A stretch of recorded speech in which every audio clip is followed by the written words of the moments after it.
Hello everyone, কি করছো তোমরা? আমার দুপুরের রান্না বান্না চলছে। এখানে মাছের তেল ভাজা, এখানে মাছের আলু ভাজা হচ্ছে, এখানে শাকে, এখানে লাল শাক হবে, এই যে পেঁয়াজ লঙ্কা কুচোনো আছে, এখানে মাছের মশলা করা আছে, আর এই যে লাল শাক ভাজা করব।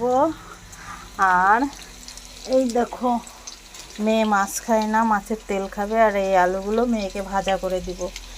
এই হচ্ছে আমার দুপুরের এখনকার মেনু হবে। তোমরা কে কী রান্না করছো অবশ্যই কমেন্টে জানাবে, ঠিক আছে? তো সকলে ভালো থেকো, সুস্থ থেকো। আমার এই ব্লগটি এখনকার মতো এই পর্যন্তই।